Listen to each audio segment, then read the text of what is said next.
Diáspora. O sentido de diáspora ela é dispersão, né? Segundo o dicionário, diáspora significa separação de um povo ou de muitas pessoas por diversos lugares, geralmente causada por perseguição política, religiosa, ética ou por preconceito. Diáspora africana. O que foi a diáspora africana, né? Foi o nome dado ao fenômeno histórico e social caracterizado pela imigração forçada de africanos durante o tráfico transatlântico de escravizados. Vai. A maioria dos escravos que eram comercializados pelos portugueses eram de Guiné e a maioria era de etnias sudanesas.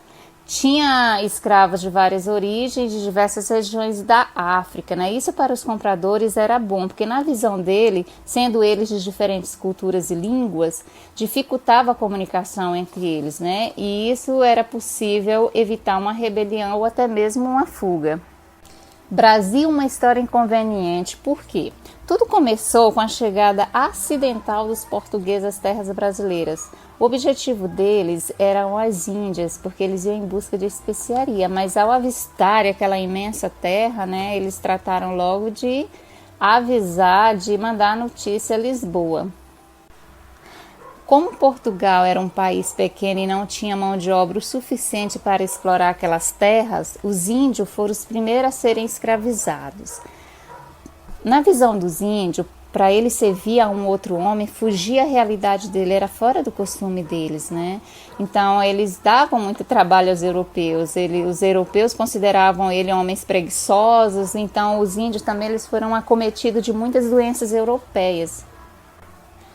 Como sarampo, a varíola e até mesmo um simples resfriado. Então a taxa de mortalidade entre os índios era devastadora, né? Então daí surgiu a necessidade deles ter novas mãos de obra para amparar o novo ciclo econômico que era a cana-de-açúcar.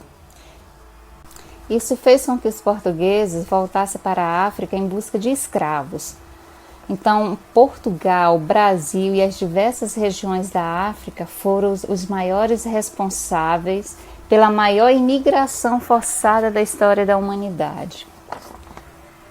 Muitos desses escravos não sobreviviam à travessia do Atlântico. Eles eram transportados em condições desumanas, eles vinham amontoados, não tinham assistência nenhuma. O Brasil foi o maior participante do comércio de escravos. Dos sobreviventes a essa travessia, a maior parte era destinada ao Brasil, cerca de 40%.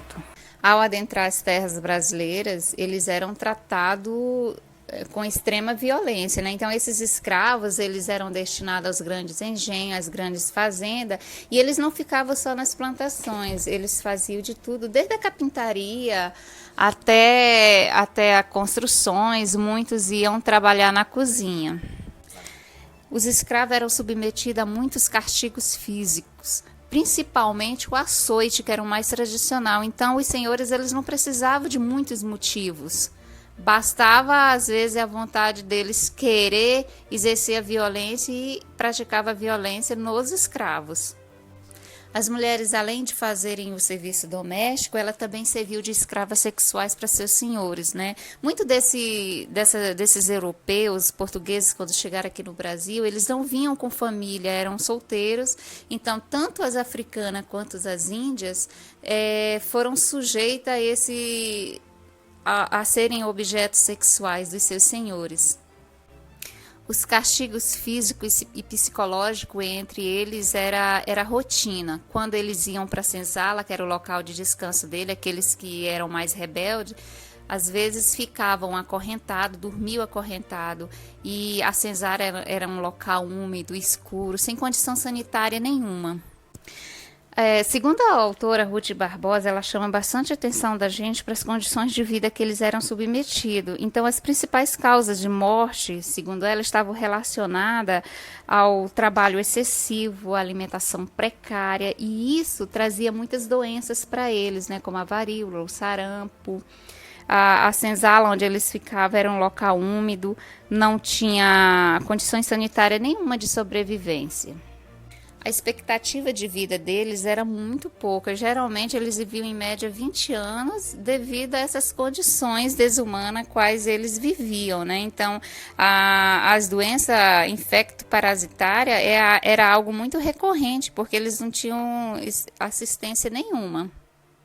Apesar da extrema violência a quais eles eram submetidos, de serem obrigados a praticar religião católica, a falar português, eles não esqueciam suas tradições em suas origens.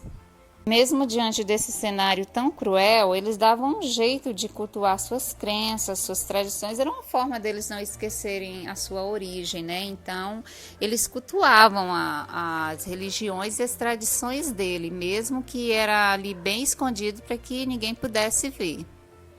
Com o fim da escravidão no Brasil, eles ficaram abandonados à própria sorte.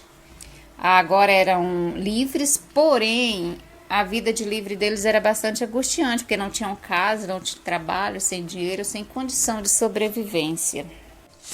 Infelizmente, apesar de toda a riqueza cultural afro-indígena que ficou para o nosso país, a ausência de que o negro foi importante para o Brasil ainda é um fato, infelizmente, né? O que a gente vê ainda hoje, apesar dos negros não viverem mais acorrentados, mas eles ainda são escravos do sistema.